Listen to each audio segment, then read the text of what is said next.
Up y'all back with another video by Publish X. This is the Rich Homie Quan documentary. Don't get into On it. September 5th, 2024, at around 11 a.m., Rich Homie Quan was found unresponsive in his Atlanta home. I'm sorry, are you saying he's not breathing? Is that correct? I'm not hearing you. Yes. 2 months prior in July, he announced he had been working on a brand new album, and when he was asked about his legacy, he stated the following: "Remember me as an original, as an artist who did it his way.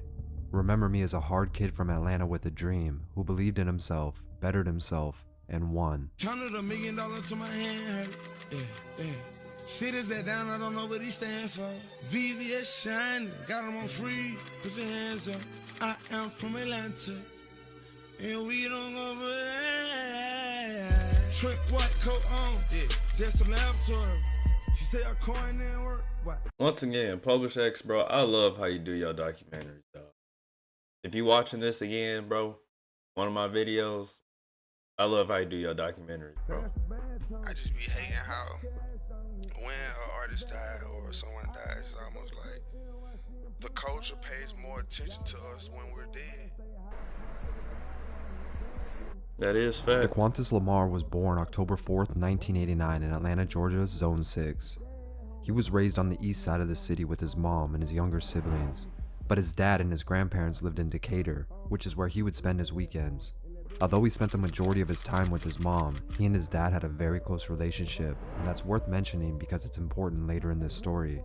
Now, living in Atlanta's Zone 6, it's no secret that gangs, crime, and poverty are everywhere. For context, this is the same area that Gucci Mane and many others are also from.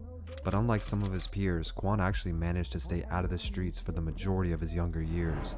He actually enjoyed reading and playing sports, more specifically baseball in particular, and he was good at it. When he was a freshman at McNair High School, he was already playing for the varsity team and was considered the standout player. Quan later talked about this though and stated he always felt like baseball wasn't really a black sport. He said he was good at it, but probably not good enough to actually make it to the MLB one day. So even though he was really good, in the back of his head, he really wanted to be a rapper.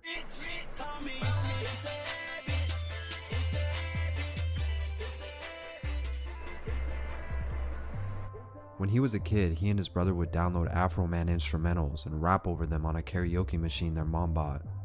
Throughout his teen years, he wrote over 100 songs, but was always too shy to share them with anyone because he thought people would laugh at him. Despite keeping his music a secret, he did come up with a name for himself in the 11th grade, and that of course was Rich Homie Quan. Well, where did you get the name Rich Homie Quan from? Well, it came from just me and my buddy kidding around. I say about like 11th grade. Me and my buddy Jerry were downstairs in my mom's closet, which was my studio at the time, where I was set up. I don't know, he was in the booth and I was on the computer, and he just like, man, we're gonna be called the Rich Homies. As high school came to an end, Quan was met at a crossroad in life. He had two choices: go to college and play baseball with the scholarship he earned, or pursue his dream of making music. Initially, he took the safe route. He accepted the scholarship at Fort Valley and started attending school. He quickly realized there was a problem though. The commute from Atlanta to Fort Valley was almost 2 hours, and honestly, he just wasn't feeling it. So after a few weeks, he dropped out altogether. I would say I probably didn't go because of my peers around me. Felt as if I could learn more in the streets opposed to what the schools could teach me at a college level. I felt as if I would gain a whole lot more from my peers opposed to college. I felt as if college was a waste of money. Now, Quan knew he wanted to take music seriously, but he still had some problems with that were holding him back, and one of them, of course, was money. His mom had bought him a microphone for his graduation gift, but he still needed money if he was going to be able to do anything music related. He got a job working as a server in a restaurant at the airport, but just like school, he simply just wasn't feeling it, so he quit that too.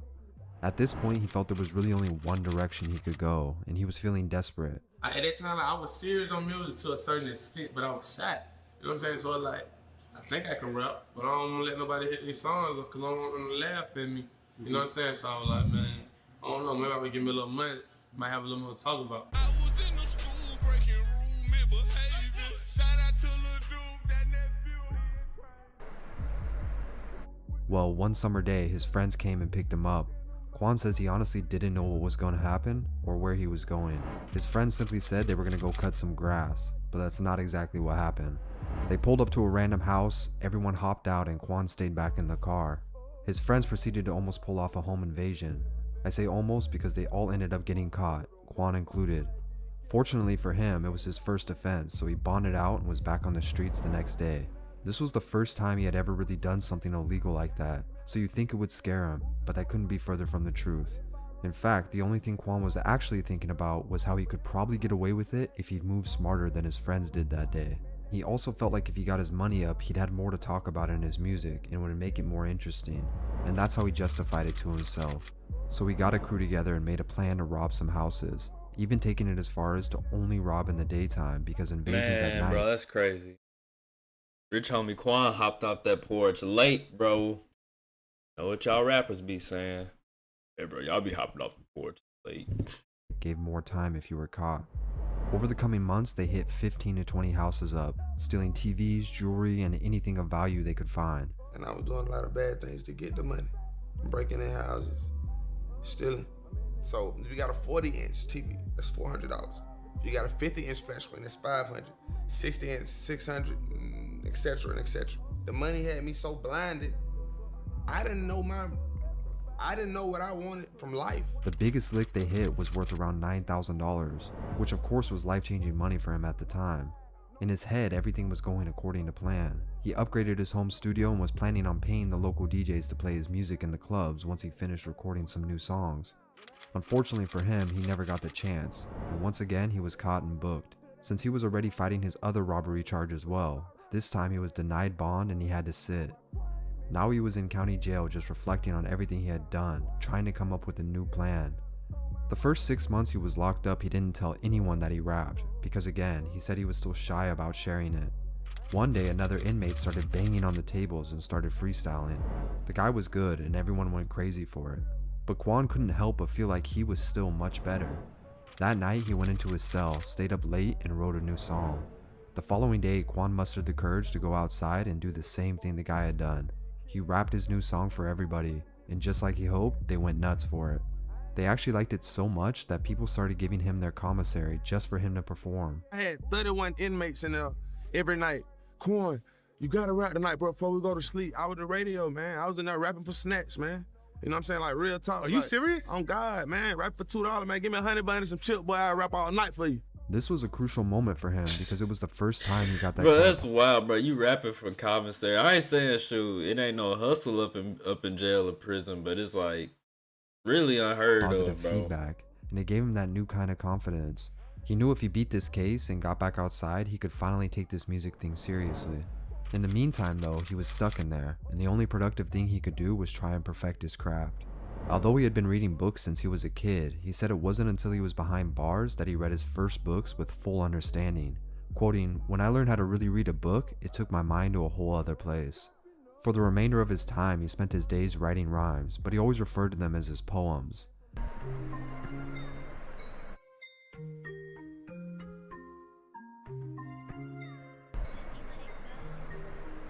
It took 15 months for this case to finally get resolved and for him to be set free. It was 2011 now, he's fresh out and feeling motivated, but when he told everyone his plan to make Yeah, I'm just now realizing this, but this video right here, Rich Homie Quan low-key look like Desi Bank. music, he felt like nobody was The taking him comedian, he seriously. low-key look like that, man. After some reflection, he realized the music he was trying to make was what he quoted as jail music. Now that he was back outside, he needed to switch it up, so he went back to the drawing board and ended up linking up with a crew named Loyalty Over Royalty. He became good friends with one of the members who was named Teezy, and Teezy was actually the first person who ever took Quan to a real studio, which motivated him. The plan was to drop his first ever mixtape with Loyalty Over Royalty, so Quan was hitting the studio every night recording. But before he could complete the tape, his friend Teezy got into some trouble and was shot and killed in Atlanta. Teezy fell in love with me, bro. So, like I'm telling you, I was standing in the basement. From the first day I met Teezy, I ain't sleep in that basement for 3 months. I ain't 3 months, 6 months. Forever how long I knew Teezy, because Teezy ended up getting killed. You see what I'm saying? So when Teezy get killed, man, R.I.P. Teezy, and that messed me up. When Teezy get killed, I'm like, man, I don't even want to rap no more, man. The only person who believed in me, he gone now. You know what I'm saying? So I'm debating. This was devastating for Quan, and once again he had to take a step back and reevaluate, but it only made him go even harder.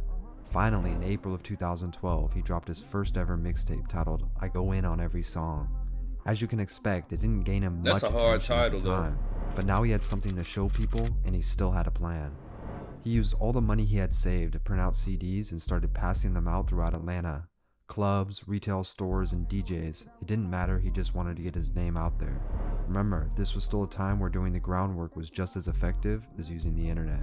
I got me some money, and the last little money I got, I invested in these CDs. I invested in these CDs from this music. And his plan worked, it just took a few months. One of the retail stores he dropped his tape off to was called Fly Kicks. The owner was a guy named Fly. One day, Fly stopped by the store on usual business, and he heard one of Quan's songs playing, so he asked his employee who it was. The employee told him it's a new artist named Rich Homie Quan, and he gave Fly the CD, to which he took it and let it play in his car on the ride home. Before he could finish the first song, Fly called the store back and told him to put him in touch with Quan and let him know he's trying to sign him. But I ended up getting a call, like, saying the owner of Fly Kids want to sit down and talk to you. He like one of your songs. And I'm like, man, okay. But and I curved Fly for so long, 'cause I'm like, is he playing? So when I talked to him, he was like, y'all want to sit down? So we went out. The first time I met him, I ain't gonna put the business out there, but the first time I met him, we was just downstairs in a little lobby. And he was like, bro, I want to sign you. Like, what you want, man? You know, I don't know what I just want some money, bro. I just want to be signed. I'm broke. I know the shit, Mike. I know I'm hard, though. Don't try me. I know I'm hard. This shit microwave ready. Fuck with me, bro. Make this my job. I don't got no job. Just like, you know what I'm saying? He like, man, I give you some money. I remember sitting down with Quan, you know, before we ever signed anything, and we just talking, you know, and me just trying to get an understanding of who he is and what it was he wanted to accomplish and what it was he wanted to do. And I just remember him telling me, like, man, I just want to be heard. You know what I'm saying? And I was like, man, well, I want to be the person to help the world hear you. After the two met up, Fly presented him with his offer of $19,000 to join his new label, Think It's a Game. Make 2.5 million 1 year, still mad at me, sure. Cause I knew I could've made a whole lot of more than what I made. Now remember, Quan was still very broke, so of course, this kind of money was a lot to him, and he felt he had no other choice but to take the deal. But instead of taking all the money up front, Quan asked if he could just get $400 every Friday. How much was it again? Make 2.5 million 1 year, still mad at me, sure. Cause I knew I could've made a whole lot of more than what I made. Now remember, Quan was still very broke, so of course, this kind of money was a lot to him. Bro, And he I felt he don't had even no know how other much it choice but to was. take the deal. But instead of taking I might all as the well money pay up front, attention. Quan asked if he could just get $400 every Friday, because he knew if he got it all at once, he'd blow through it. This way he could treat music more like a job and be more responsible. I didn't even sign for a lot of money. Like, niggas don't even know I signed. But listen, man, I signed for $19,000. I was so broke, but I was so smart. Listen how smart I am. $19,000. I know I don't have a job. So this is what I told Fly. I said, look, Fly, I don't even want all my money up front. Pay me every week. So I was getting $400 every Friday. I will have every Sunday, every Friday. I will meet him or have him get it. Cause I started treating it like a job in my mind. Cause I knew if I got $19,000, I was gonna mess that money up fast, and it was gonna be over. Yep. So $400 every week, but at the same time, Fly put me in the studio. He's put me in this after I signed. He put me in the studio. I mean, Akon and Blue Studio every week. I got going to the studio 5 days a week. So I'm going to the studio and I'm getting paid $400 a week. Now he signed his first deal, he's feeling great, and he does his first live performance in Tennessee for $800. And it's time to show Which everybody part? what he has to offer. I really want to know which part. 6 months later in September, he dropped his second mixtape, Still Going In. And this was the tape that really gave him some buzz locally. One song in particular caught a lot of attention, and that was Differences. Quan later said this song actually indirectly made him his first $1 million through shows. This mixtape alone had him on the road 5 days a week doing small shows all over the South. But even this was really nothing compared to what was about to happen. Because 4 months later in early 2013, he dropped the reloaded version of Still Going In, and this featured a handful of new songs, including Type of Way. As we know, Type of Way was a smash hit right away. So much so he actually had to scrap the original music video and upgrade it. On YouTube alone, the song got more than 5 million views in under 3 days, and the project itself was #1 trending on live mixtapes. This opened a whole new world of opportunities for him, especially when it came to collabing with other artists. Now he's dropping songs with Gucci Mane, 2 Chainz, Trinidad James. His song Ghetto with August Alsina would go gold. I Know with Yo Gotti would also go gold. Bruh, And on I know whenever that dropped back up in 2013, that song was so hard. top of that, he even managed to snag another massive hit with his song My Homies featuring YG and Jeezy, which would go on to become 4 times platinum. Needless to say, he was the hottest new artist that year and everybody wanted a piece. Alright, bro. That was a crazy choice of wording. Despite his dreams unfolding in front of him, he did admit this was also a lot to handle at the time. Going from struggling artist to the face of the mainstream all within a year had its negative side effects too. He recalled one day in particular having to perform 3 different shows in 3 different states, all on the same night. And because he had so many songs buzzing at one time, this kind of demand did not stop for months on end, leading all the way into his next project, I Promise I'll Never Stop Going In, which once again only popularized him even more. This tape included his songs Walkthrough and Blah Blah Blah. Walkthrough was such a huge song, a lot of schools even adopted it as their walkout song for their sports teams.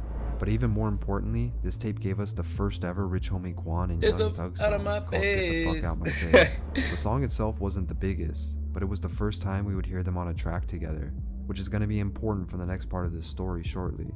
Meanwhile, all this is happening, Quan is still adjusting to the massive fame he now held. In early 2014, the XXL freshman revealed him to be one of the featured artists. This was especially honorable to him because he remembers being in jail just a few years before and seeing everyone fight over the magazine, and now he was on the front cover. But the very next day, TMZ reported to the public that he actually suffered from 2 seizures and cracked his head while filming the music video to Walkthrough. He was rushed to the hospital and fans rushed to Twitter. Some people showed love, but some speculated he might have been abusing drugs like codeine. Quan didn't shy away from the comments, and he actually replied in a Billboard interview stating it had nothing to do with drugs. No secret that I do turn up. I don't deny I don't deny that, but I'm not addicted to anything, including drugs, nor was I learning at the Drugs. He simply had been on the road or doing leaning at the shoot. I thought that said learning. back Golly. shows and was even sleeping in Flex. between shots that day. But the summer heat and Georgia humidity got to him. Needless to say, in another later interview, he did mention this was around the time that he felt like he let the fame get to him, and he did in fact get lost in the sauce. You had a seizure? And I fell out at the walkthrough video. Oh, I did see you The talk about walkthrough that. video, man. I fell out. Like, it was so crazy. You know, like, I don't even remember the season. I don't compromise to the people. No, I don't even lie to the people. I ain't even gotta try for the pillar like Jesus Christ on the cross. Nigga, how I take a sacrifice and I die for the people. In the midst of all this, Young Thug and Quan were building a friendship behind the scenes after debuting their first song together. What a lot of people don't know is they actually went to the same middle school together when they were young, so they had already known of each other long before music connected them. And seeing that they were both the newcomers leading the way out of Atlanta, the two had a conversation about how they could probably help each other. From then on, they started talking on the phone every day and became very close friends. By this point, Thug was already hanging around the rap mogul Birdman a lot. And although Birdman had reached out to Quan as well when he first started buzzing, he says they kinda just lost contact after some months went by, but they had never actually met yet. It wasn't until he was doing a show in Florida that Thug introduced the two officially. That night after the show, Birdman brought Quan to the studio and played him some music. The first song he showed him was Lifestyle, which already had Thug's chorus attached. Birdman told Quan he had been saving the song for him, so he hit the booth and finished his verse in 20 minutes. But yeah, when he hit spacebar, boom, spacebar, Lifestyle come on. I go in there and knock my shit out, man. That motherfucker on the radio 4 days later. But they didn't just make music that night. Birdman also proposed his new idea to Quan. He had been working on forming a new group of artists under his Rich Gang imprint, and Thug was already one of the artists he was repping. Now seeing that this was the same guy who brought the world YMCMB with Lil Wayne, Drake, and Nicki Minaj, this seemed like a no-brainer. But it's important to note that this was unofficial and no paperwork had been signed on Quan's end. Without hesitation, Birdman then came to Atlanta, booked out an entire studio for 6 months for them to work out of. This is when things started to get messy though. It's just nobody knew about it at the time, but it also I know it's crazy to think about or even to say this, but y'all already know it's gonna happen. Like, what rapper is gonna die next?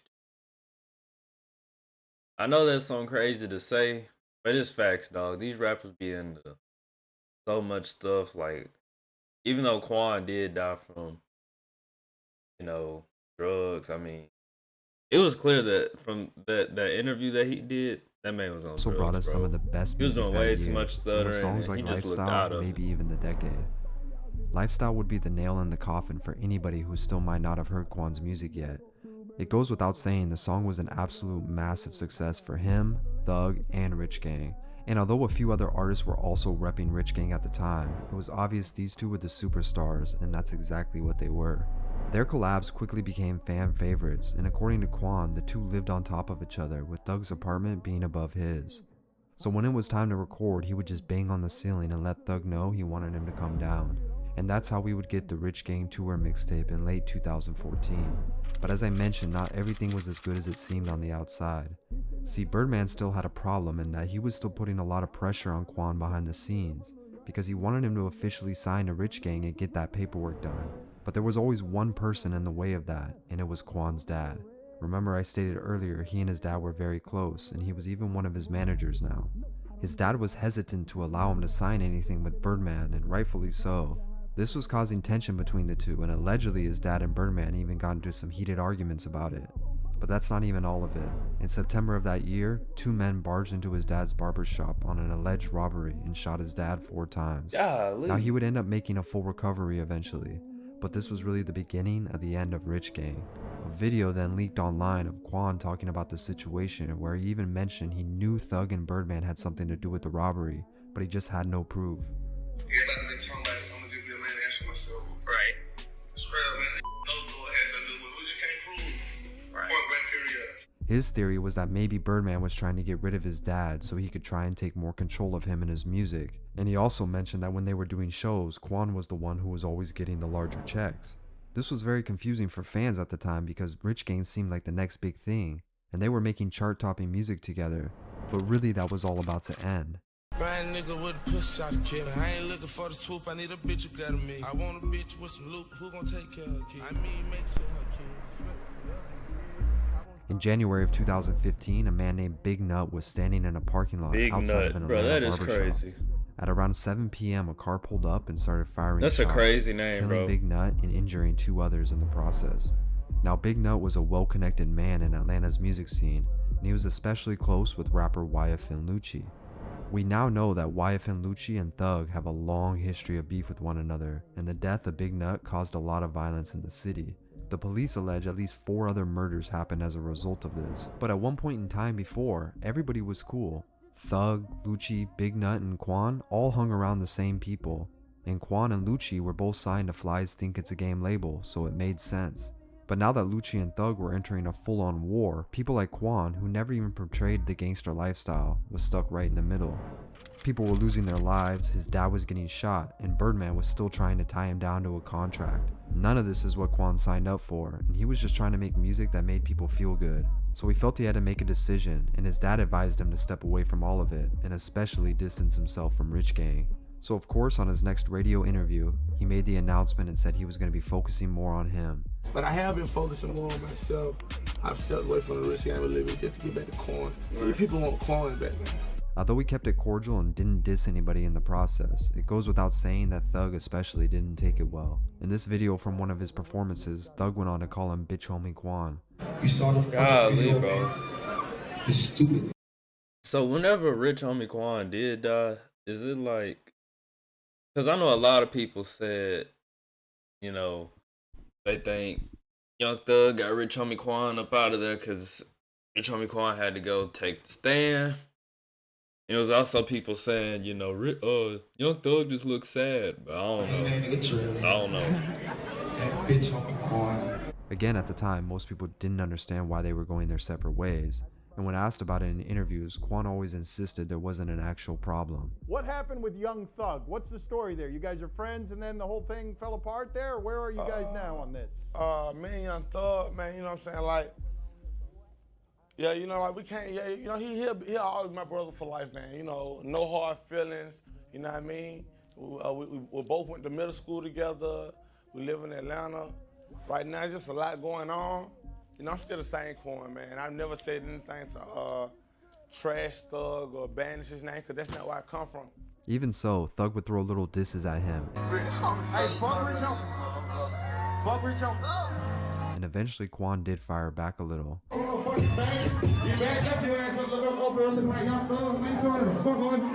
Regardless, he kept his word and he dropped another solo tape titled If You Ever Think I'll Stop Going In, Ask Double R. This was an important time in his career for a number of reasons.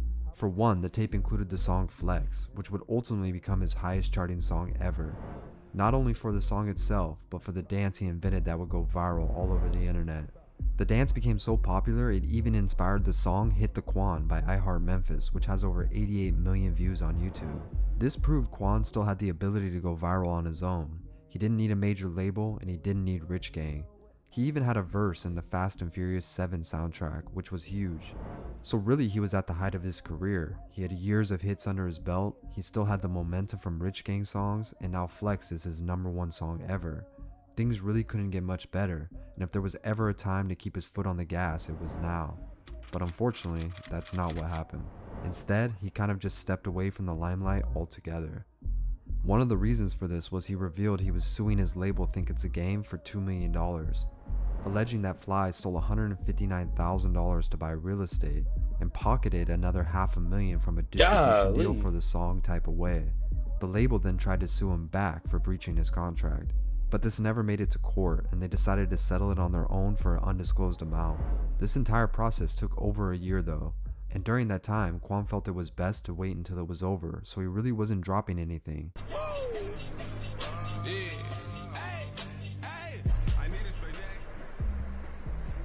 Taking a break at the peak of his career wasn't beneficial for anyone. I couldn't release music, man. You know, they just really put a dark cloud over my head. You know what I'm saying? Dark cloud where I couldn't record. I didn't even want to hear the radio. You know what I'm saying? He did end up dropping 2 mixtapes at the end of that year, but they both kind of just flew under the radar because there wasn't much promo now that he had problems with his label. On top of it, people were really waiting for his first album, but it just never came. Now things I'm not saying much up in this reaction because it's like, I really don't know the backstory of Rich Homie Quan, bro. I never really got that deep into his music. I've never got deep into like that man's career. Over 100 Rich Gang songs would be That's why I'm so quiet in this reaction. Turns out, Birdman forgot to pay the studio that he rented out for half a year. So somebody at the studio was upset and dropped all their unreleased music online for free. Quan said he didn't really care about this because he had no intentions of dropping those songs anyway, but it still wasn't a good look. And while we're speaking of good looks, we have to talk about his VH1 Honors performance. Now, Rich Homie Quan was invited to the VH1 Honors ceremony to sing Biggie Smalls' hit song, Get Money, alongside Lil Kim.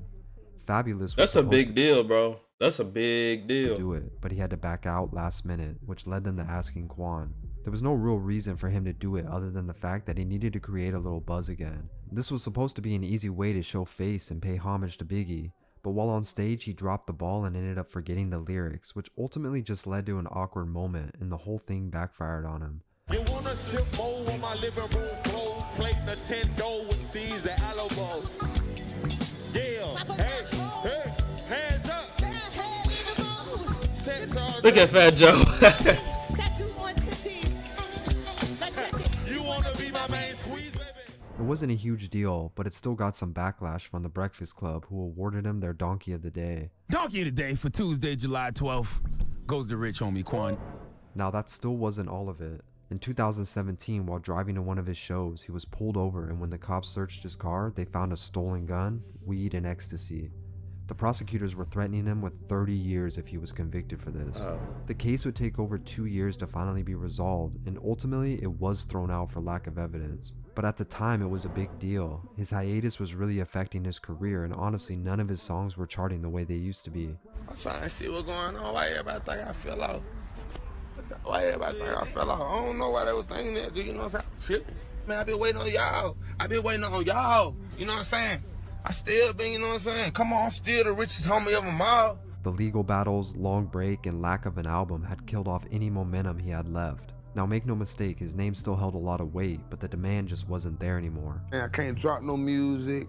My show money down. Man, I got a dark cloud over my head, bro. I probably was the person, I would definitely say, I probably was the lowest I was in my life, because you got to think, man, I went from here to here fast. You know what I'm saying? Right. And I blame myself, and it's growth, and I know it was my fault. Quan did finally drop his debut album in 2018 titled Riches in Spirit, and he tried his best to craft something he felt had no skips in it. The album was very well put together and without a doubt some of his best work, but it still wasn't enough to create that comeback that he had been trying to achieve. For some reason or another, it just didn't get the promo it needed, and it got no love from the community. That never stopped him though. From here forward, Quan decided to stay independent and only release music on his own terms. He was still featured on a lot of other artists' songs in the coming years, but he mostly just kept to himself. He ended up dropping 3 more tapes on his own: GIF in 2018, Coma in 2019, and Family and Moolah in 2022. He never fully recovered from his long break in 2016, but he later spoke about how he had already invested his money in real estate and was making $1 million a year off of it. See, bro, like, that's the thing. Like, I'm always say this about these rappers. Bro, just ain't the point of it is to get what you can get. Cause you're not gonna be on top forever, bro. Like, get whatever you can get. And I ain't gonna say get out, but invest in something.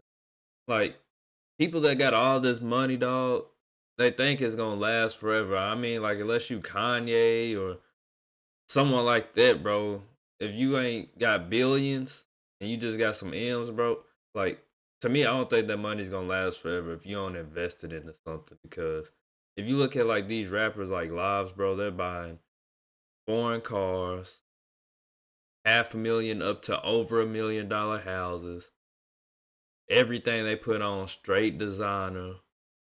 Then they be having baby mamas, all different type of stuff. And then they got, you know, they little entourage, their homeboys. They gotta get money to their family. Like, it's just a whole bunch of stuff, and it's like rappers really don't be investing, dog. Like, they really don't invest their money into nothing.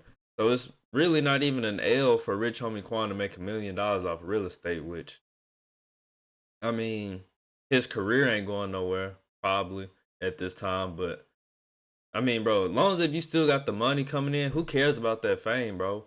Because at the end of the day, it was all about making the money, bro. And like the journey, it was never about no fame, dog. Last year, I mean, at least it shouldn't be. you know what I'm saying? I made $1 million plus on real estate. You know what I'm saying? And not a music check involved. Earlier this year, Quan appeared in a number of vlogs by YouTubers where he was seen enjoying his life with his family out of the limelight.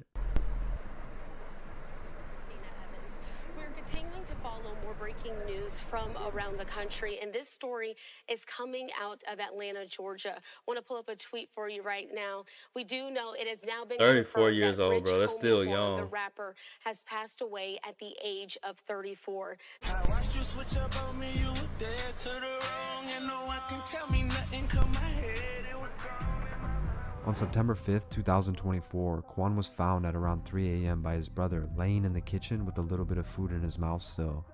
His brother unknowingly picked him up and moved him to the couch, thinking he was sleeping. The following morning, his girlfriend noticed he wasn't in bed with her when she woke up. She thought this was strange, but when she discovered him on the couch, she assumed he had been up late and was still sleeping in as well. She then took the kids to school, and when she returned once again, he still appeared to be asleep. When she tried to wake him, she noticed he was unresponsive and called 911. I need an ambulance. Tell me exactly what happened. My boyfriend, he never got up. I don't feel a heartbeat. I don't see him breathing. Rich Homie Quan had passed away earlier that morning. Although the official autopsy has not yet been released, it's speculated that he may have taken a bad pill and overdosed. His father stated that Quan had just finished a new 20 to 25 song album and he was eager to release it this year.